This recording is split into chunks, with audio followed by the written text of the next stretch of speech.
Good morning, Ashley. I am here with Speak the Truth, and we wanted to ask you a few questions today about your relationship with young people of color here from Wheel Rise as a youth advocate. Yes.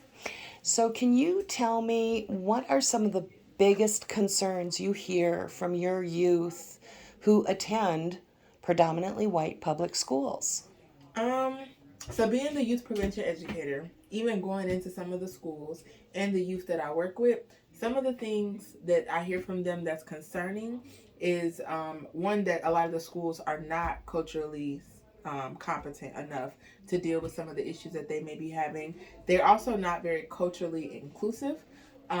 So that causes as a barrier sometimes being able to learn in an environment that is predominantly white without faculty that are able to address some of the issues that they may be having, whether it's like disciplinary actions being a little harsher for kids that are not of color, or it's some of the basic needs that need to be addressed that is affecting them learning in an environment that allows them to thrive. So things like that. Okay. And as a young woman, not that far removed from high school yourself, how was your high school experience? So I went to high school in Illinois, and even though I was in a very diverse high school, they were way more culturally inclusive. So one of the benefits of my high school, Hoffman Estates High School, is that they actually had a culturally specific group that we got to come to. It was for Black kids, and we got to learn about Black history. We got to talk about some of the topics going on in current day. We got to explore different HBCUs, and then it was also just a safe space.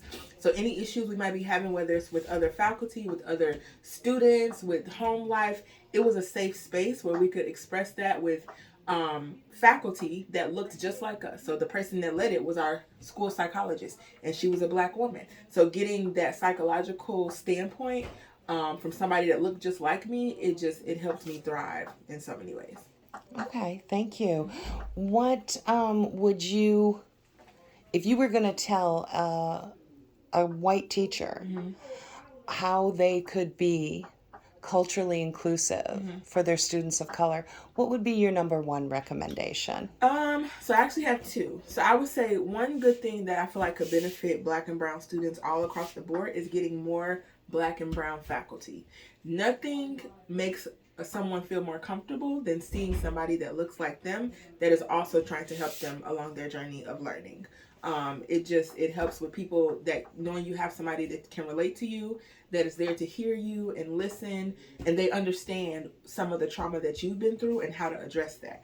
So that's the first thing that I think we need. And then I feel like for Black and brown kids to see people in those type of settings, to see teachers and administrators and principals and things like that that look like them, gives them the ability to believe that it's also achievable for them, and that helps so much more. Another thing that I would say is it might be beneficial for a lot of schools to start to begin some of these culturally specific groups, whether it's a group for Black kids, or a group for Latinas, a group for Natives, somewhere where you can go where you can talk about your culture. And if you can do that in school, the possibilities to excel are endless. Just that environment alone, knowing that your school backs who you are, and while they know that it's a very diverse high school, they still allow you to connect with people that look like you, that come from where you come from, and just have that safe space.